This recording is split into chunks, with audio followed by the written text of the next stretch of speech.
पाई का इतिहास हजारों साल पुराना है। प्राचीन काल से ही हम इंसान पाई का उपयोग करते आ रहे हैं।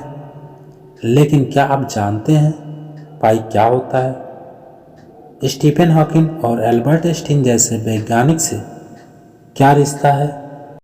मैं जानता हूँ कि बहुत से लोग मैथ को पसंद नहीं करते, तो मेरा यकीन मानिए, इस वीडियो में पाई के रहस्यमय को हम लोग जानेंगे और मैथ का तो बिल्कुल उपयोग नहीं करेंगे। दरअसल बात उस समय की है जब इंसानों ने पहले पहिए का आविष्कार किया। इंसानों ने तो जैसे का तैसे पहिया तो बना लिया, लेकिन वह गोल नहीं था।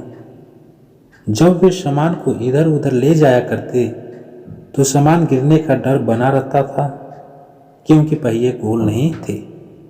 इसी तरह समय गुजरते गए, लेकिन वो कहते हैं ना, किसी नई चीज का आविष्कार तब होता है जब उसकी जरूरत होती है। जैसे हजारों किलोमीटर दूर अपने सगे संबंधियों से बात करने की जरूरत महसूस हुई तो फोन का आविष्कार हुआ। उजाले की आवश्यकता महसूस हुई तो इलेक्ट्रिक बल्ब का आविष्कार हुआ। मतलब जब हमको कोई समस्या महसूस होती है तब उस समस्या से निजात पाने के लिए हमारे मन में एक नया आइडिया आता है और हो जाता है एक नया आविष्कार।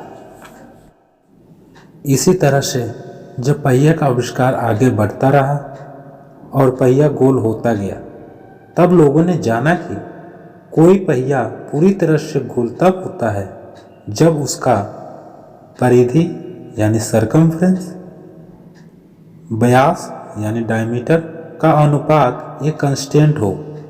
चाहे सर्कल बड़ा हो या छोटा हो, इस कांस्टेंट का वैल्यू हमेशा बराबर ही होता है और इस कांस्टेंट का नाम दिया गया पाई, जिसको ग्रीक भाषा के 16वें नंबर पर मौजूद अक्षर से डिनोट किया जाता है। लेकिन अब लोगों ने ये तो जान लिया कि किसी भी गोल आकृति में एक कांस्टेंट नंबर हमेशा रहता है, लेकिन लोग अभी भी इस कांस्टेंट नंबर का यानी पाई की वैल्यू नहीं जानते थे।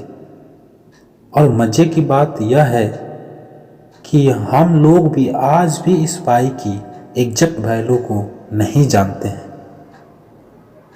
यहाँ तक कि सुपर कंप्यूटर ने तो पाई की वैल्यू निकालने से हार ही मान ली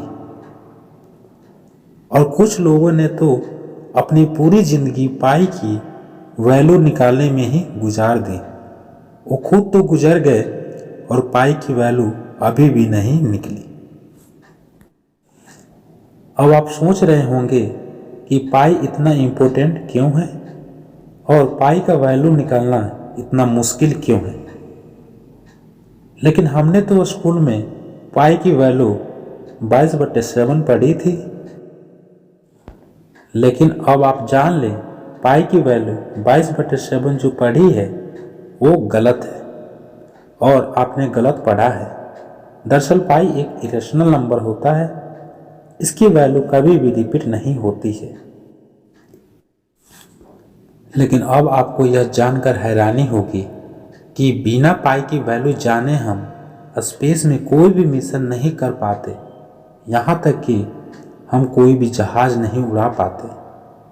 खैर, जान लेते हैं पाई की वैल्यू 22/7 आपने पढ़ा है वो क्या है। कोई भी सर्कल हो जिसका परिधि 22 यूनिट हो, तो उसे परफेक्ट सर्कल बनाने के लिए उसकी डायमीटर 7 यूनिट होनी चाहिए और परिधि और डायमीटर का रेशियो ही वो कांस्टेंट नंबर होता है जिसे हम लोग 22/7 बोलते हैं। अब हम लोग यह देखते हैं कि हमने जो स्कूल में पढ़ा है वो गलत क्यों है। हमने जो पाई की वैल्यू पढ़ा है 22/7, जिसकी वैल्यू आपको डिस्प्ले पे दिखाया गया है, दरअसल पाई की असल वैल्यू तो इस प्रकार होती है जो कि आपको डिस्प्ले पे दिखाया गया है। लेकिन कंप्यूटर के इस आधुनिक दुनिया में आपको यह जानकर हैरानी होगी कि सुपर कंप्यूटर ने दशमलव यानी पॉइंट के बाद 5 ट्रिलियन वैल्यू निकाल ली और पाई की वैल्यू निकालने में वो भी हार गया। सुपर कंप्यूटर के द्वारा पाई की इतनी वैल्यू निकालने के बाद भी वह अभी अधूरी है। चलो दोस्तों, अब देखते हैं पाई की एक अनोखी रहस्य जो कि आप नहीं जानते हैं। क्या आप जानते हैं पाई डे भी मनाया जाता है?